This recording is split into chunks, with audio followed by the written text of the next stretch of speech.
Good evening my dear student, welcome on your favourite channel science वाला। और मैं आपका प्यारा science teacher, chemistry teacher Anil Tiwari. Again welcome on your favourite channel science वाला SW। Today we will discuss a very important chapter organic chemistry means carbon compounds part 1। This chapter is common for ICSE class 10th, CBSE class 10th, NTSC and other competitive examinations. Let's start.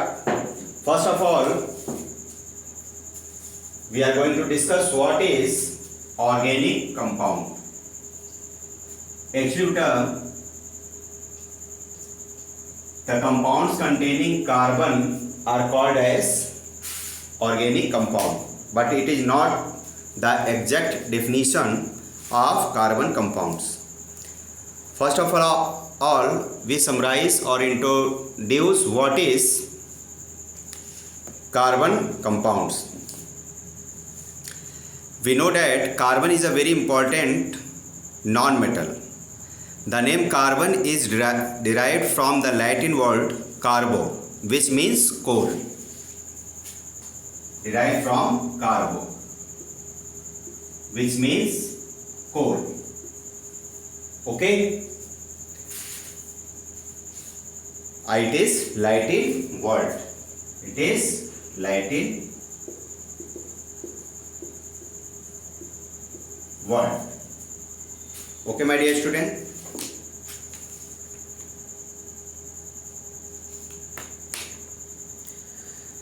This is because it is the main constituent of coal. Carbon is the major chemical of most organic matter, from fossil fuels to complex molecules, DNA and RNA, that controls genetic reproduction in organism. You know, आप जानते होंगे what is DNA and RNA. DNA means deoxyribonucleic acid. It is also called as ribose भी कर सकते हैं, ribose. And second, RNA means ribonucleic acid.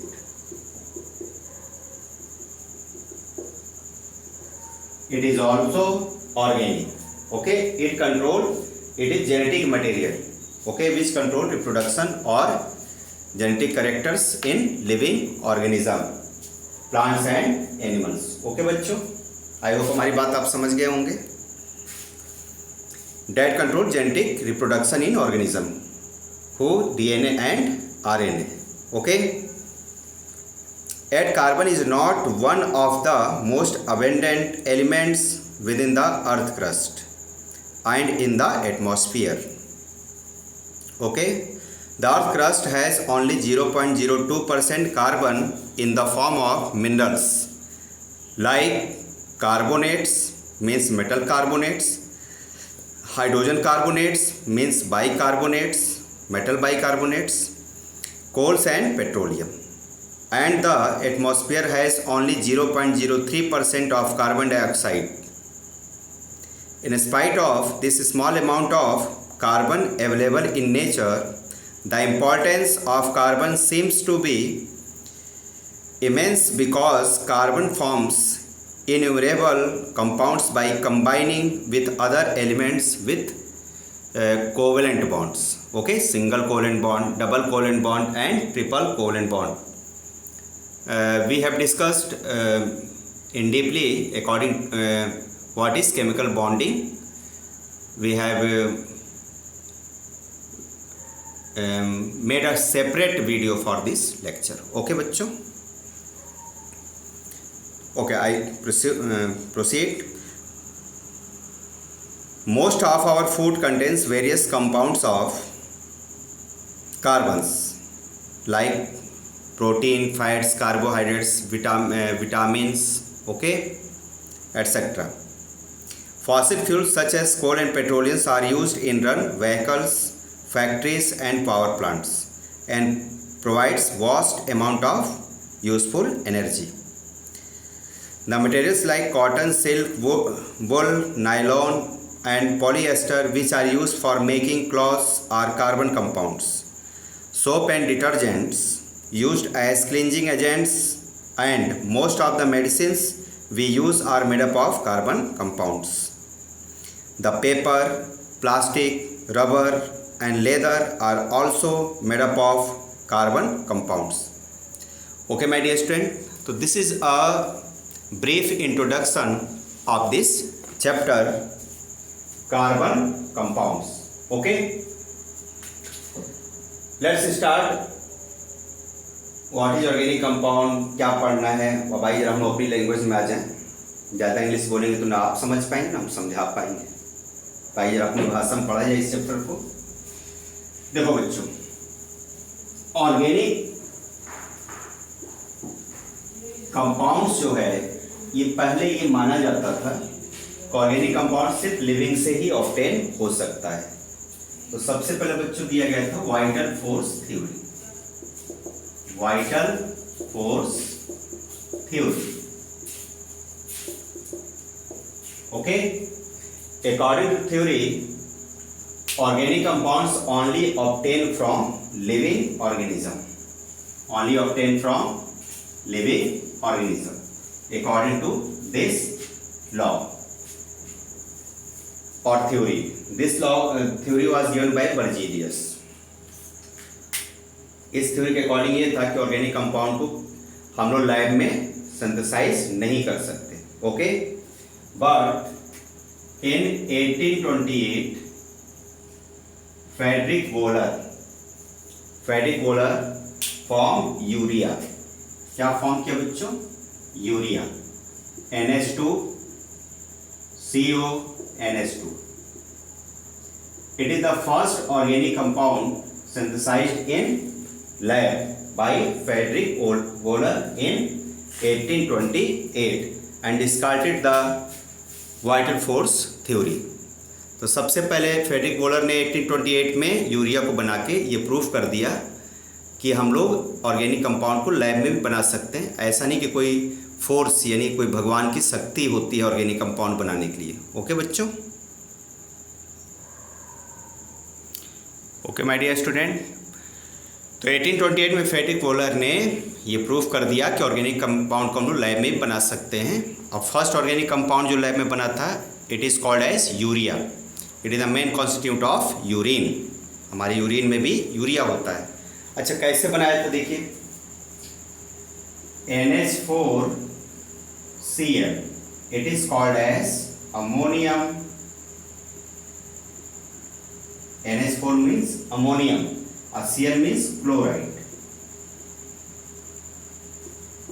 इसको बड़ा reaction करा दिया था KCNO, it is called as cyanate, okay. और के का मतलब होता है पोटेशियम, इसका नाम हो गया बच्चों पोटेशियम साइनेट, ओके। और इसको बच्चों हीट किया था, देखो टेस्ट ट्यूब में लेकर के, टेस्ट ट्यूब लिया और इसमें इन दोनों को हीट किया। जब बेटा हीट किया गया इसको, तो इसमें डबल डिकम्पोजिशन रिएक्शन हुआ जिससे अमोनियम साइनेट का फॉर्मेशन हुआ। इसका फॉर्मेशन हुआ अमोनियम साइनेट का, ये डबल एस कर लो। किसका फॉर्मेशन हुआ? अमोनियम साइनेट का, यानी कि NH4, देखो NH4 ये, और इसका पार्ट हो गया साइनेट यानी CNO, प्लस क्या बच रहा? K और Cl, इसमें बन गया KCl, ओके। इसका नेम बच्चों क्या हो जाएगा? अमोनियम साइनेट, ठीक है। और इसका नाम हो जाएगा potassium chloride.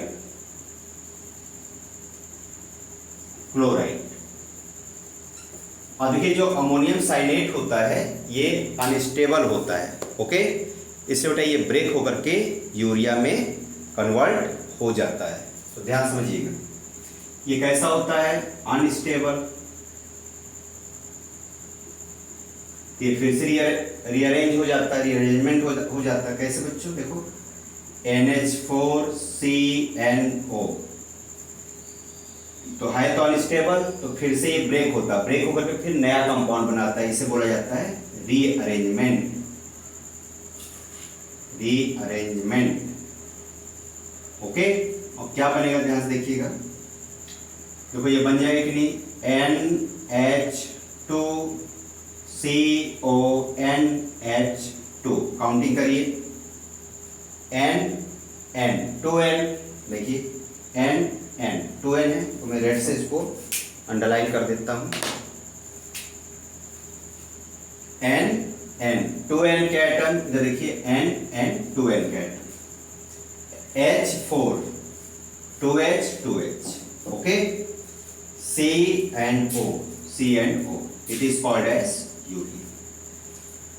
It is the experiment of Frederick Wöhler which is used to synthesize urea in lab in 1828, okay बच्चों। तो in 1828 Frederick Wöhler disproved vital force theory by preparing urea from ammonium cyanide by heating ammonium chloride and potassium cyanide, okay. तो ये heating का sign है, it is called as heating, delta बोलते हैं, triangle बनाते हैं, it is called as delta means heating, okay. Ammonium cyanide being unstable undergoes rearrangement to give urea, okay बच्चों। ये कौन सा रिएक्शन हो रहा है ये भी लिख लीजिए, double decomposition reaction. Double decomposition reaction अगर जो बच्चों को नहीं आता केमिकल रिएक्शन इक्वेशन का, आप वीडियो देखिए, मैंने 12 या 13 पार्ट बनाया है, आपको समझ में आ जाएगा। ऐसे बच्चों हीट भी करना पड़ता है, यहाँ पर लिख दीजिए heat, okay. It is unstable so it converted into urea, okay. This synthesis gave a death blow of vital force theory or discarded vital force theory and clearly demonstrated that no mysterious force was required in the formation of organic compounds in the laboratory. I repeat again, no vital force और mysterious force या भगवान की शक्ति, जो भी समझ लीजिए, natural force, it means no mysterious force was required in the formation of organic compound in the laboratory, okay। तो सबसे पहले फ्रेडरिक वोलर ने वाइटल फोर्स थ्योरी को बच्चों क्या किया, डिस्कार्ड कर दिया, समाप्त कर दिया, ओके। आई होप आप लोग को ये बातें समझ में आ गई होगी। इंट्रोडक्शन क्या है, इंट्रोडक्शन, ओके। अब आई नेक्स्ट हम लोग टॉपिक बेटा आगे चलते हैं और समझते हैं कि ऑर्गेनिक कंपाउंड एक्चुअली में होता क्या है, okay my dear student.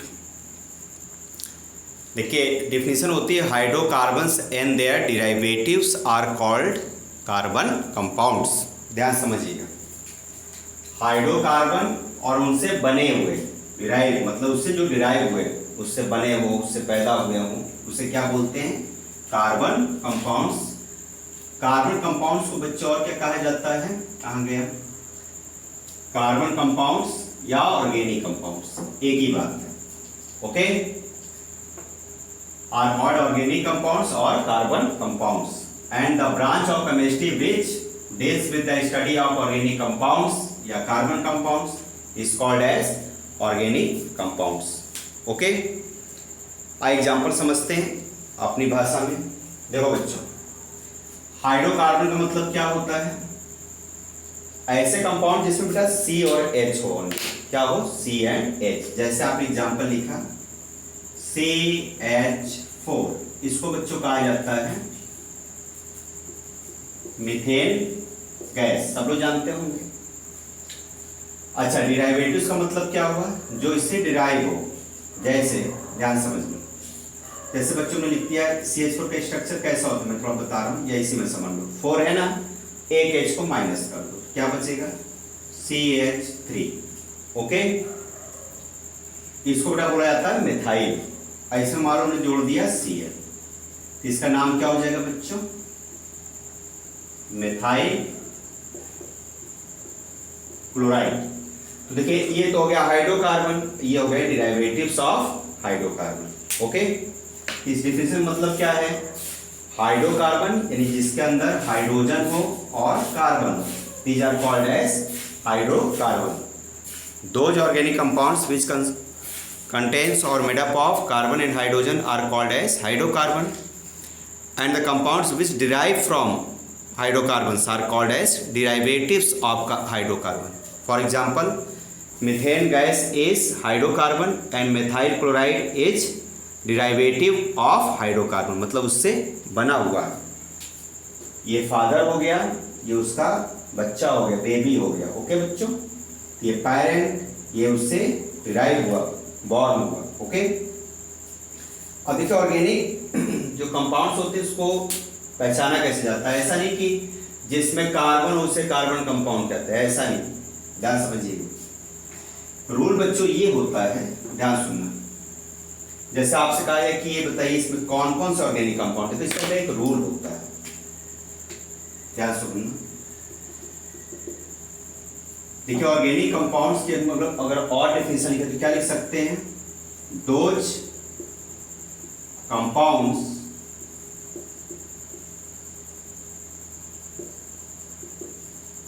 which are made up of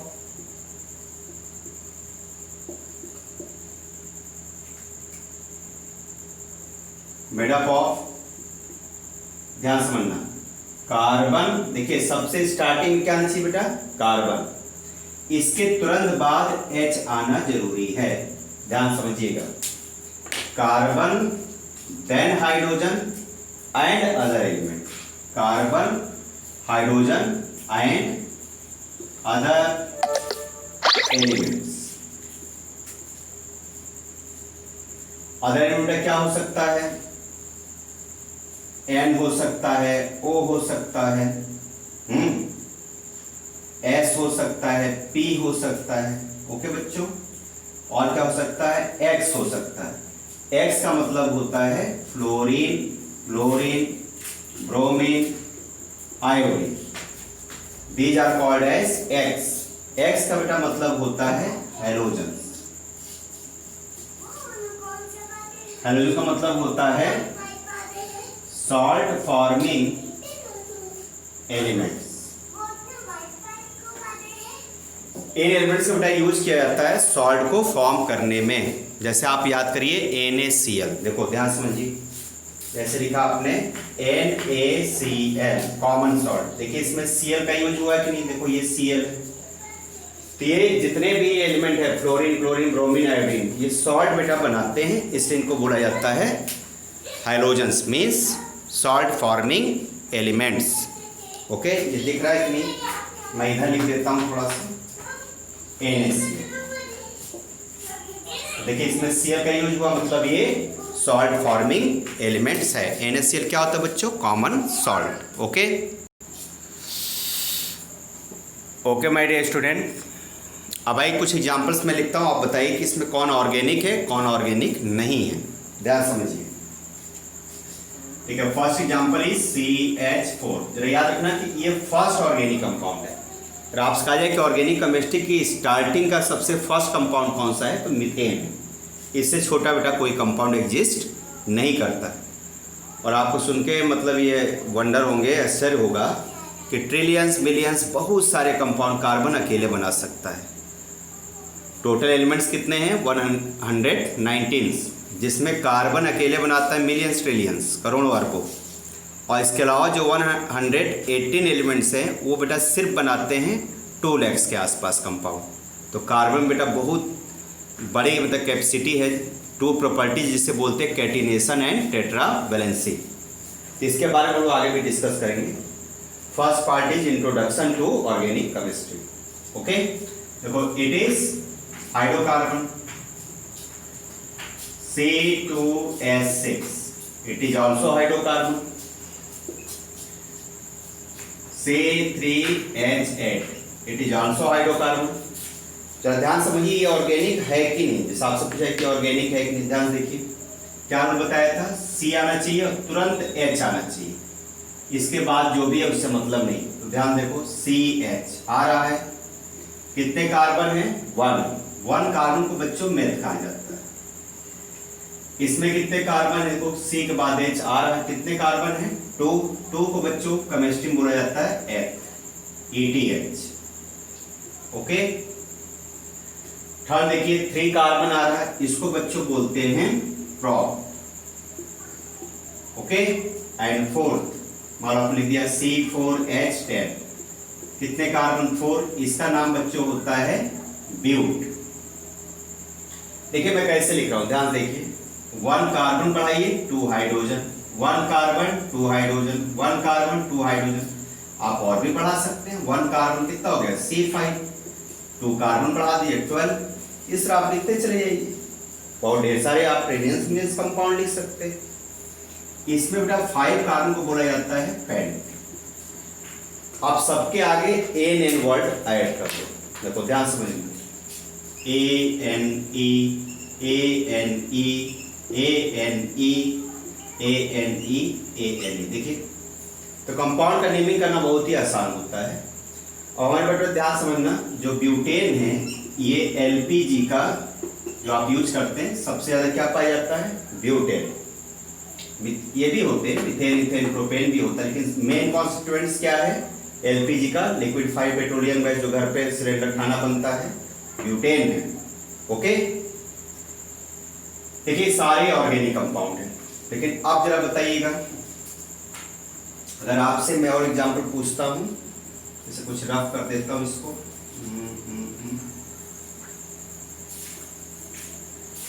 अब जो मैं इसमें चेंजिंग कर रहा हूं, ध्यान समझिए, इसमें से एक H हटाइए तो क्या बन गया? CH3, एक H माइनस कर दीजिए, इसमें बच्चों OH को ऐड कर दो, इसमें से एक H माइनस कर दीजिए, क्या बचा? C2H5, OH को ऐड कर दीजिए, इसमें से एक H माइनस कर दीजिए, क्या बचेगा? C3H7, OH को ऐड कर दीजिए, इसमें से एक H माइनस कर दीजिए, क्या बचा? C4H9, OH को ऐड कर दीजिए। ओके, क्लियर हो रहा है? एक एग्जांपल और, इसमें से H को माइनस कर दीजिए, क्या बचेगा? C5H11, OH को ऐड कर दीजिए। देखिए नया कंपाउंड बन गया, मतलब हाइड्रोकार्बन्स एंड देयर डिराइवेटिव्स।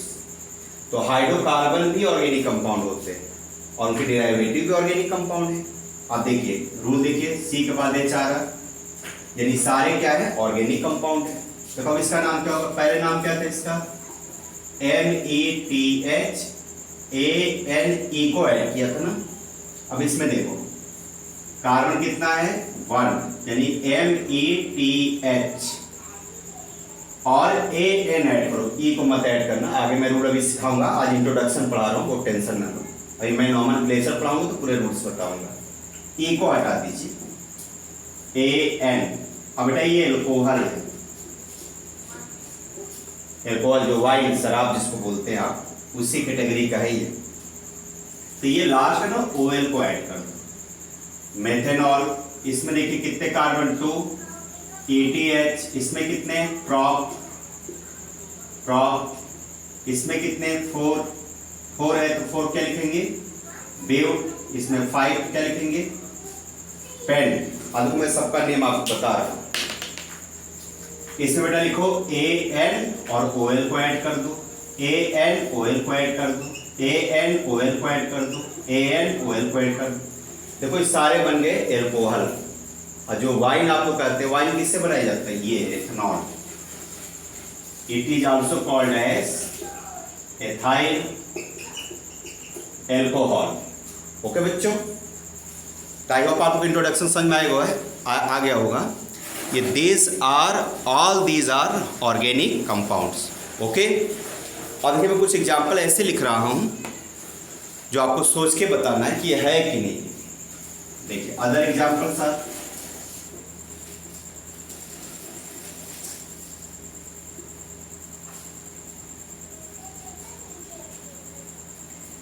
देखिए मैं डायरेक्ट बता ही देता हूं, एक्सेप्शंस जो नहीं है,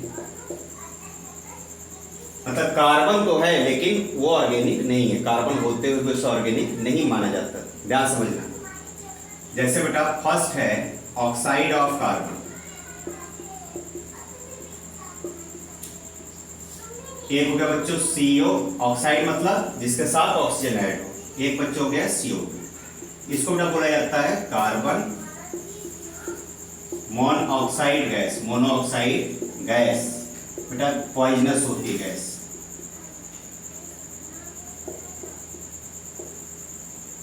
वेरी पॉइजनस गैस। अगर आप कमरे में अंगीठी जला दो या रूम हीटर जला दो, देखते हो ना सफोकेटिंग होने लगता है, सांस फूलने लगती है, तो due to formation of carbon monoxide gas. Okay, इसको तो आप जानते ही होंगे। कार्बन डाइऑक्साइड गैस, डाई क्यों बोलते हैं? 2 ऑक्सीजन है। मोनो क्यों बोलते हैं? 1 ऑक्सीजन, देखो 1 है, 1 मीन्स मोनो। सेकेंड देखो बच्चों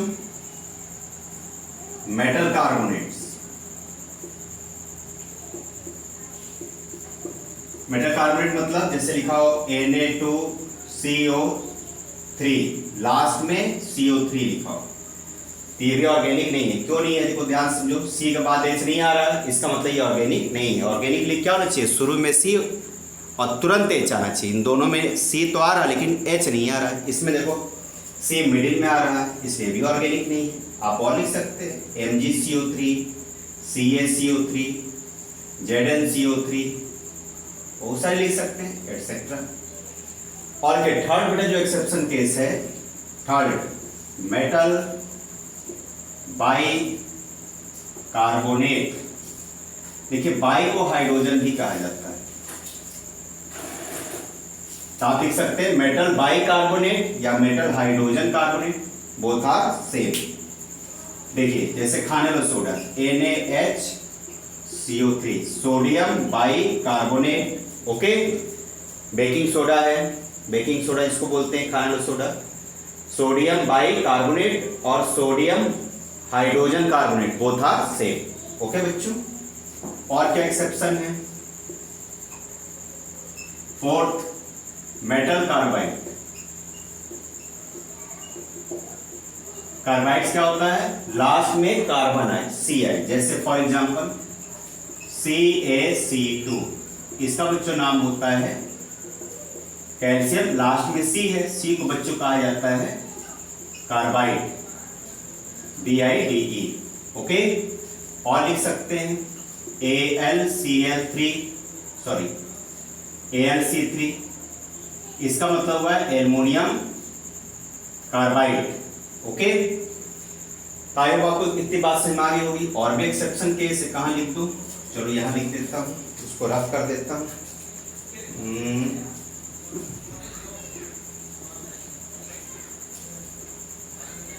मेटल साइनाइड, फिर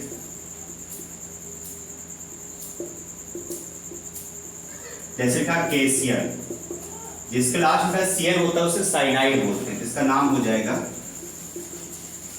पोटेशियम साइनाइड। ओके, 6 और हो सकता है, क्या हो सकता है बच्चों?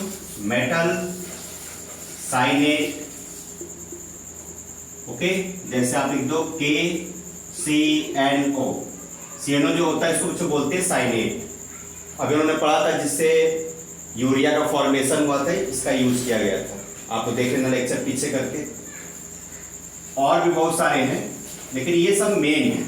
तो कम से कम बेटा आपको 6 एक्सेप्शनल केसेस जो एक्सेप्शंस हैं उसको याद रखना है। ओके, तो आई होप आप लोग को ये लेक्चर समझ में आ गया होगा। और इस लेक्चर को बहुत बड़ा नहीं करूँगा क्योंकि आज हमको सिर्फ इंट्रोडक्शन ऑफ ऑर्गेनिक केमिस्ट्री पढ़ाना है। ओके बच्चों, तो ठीक है, मिलते हैं पार्ट 2 में। ओके, और हम लोग आगे बेटा पार्ट 2 में हाइड्रोकार्बन्स, उनकी नेमिंग, ऑर्गेनिक केमिस्ट्री में कैसे कंपाउंड बनाए जाते हैं, बहुत ही इंपॉर्टेंट लेक्चर होगा, तो हर एक पार्ट आप लोग देखिएगा। ओके बच्चों, और आप लोग सारे सीक्वेंस से नोट्स बनाते चलिएगा। फर्स्ट पार्ट, सेकेंड पार्ट में सब पूरा सीक्वेंस से आपको पढ़ाऊंगा बिल्कुल। ओके, तो ठीक बेटा, मिलते हैं पार्ट 2 में। Organic chemistry means carbon compound, study of carbon compound is called as organic chemistry. Okay, तो ठीक, मिलते हैं पार्ट 2 में। स्वस्थ रहिए, खाइए पीजिए, मस्त रहिए। ओके, और घर पे रहिए, बाहर ज़्यादा मत घूमिए और एग्ज़ाम की तैयारी करते रहिए। ओके बच्चों, ठीक है, best of luck, bye, tata, good night.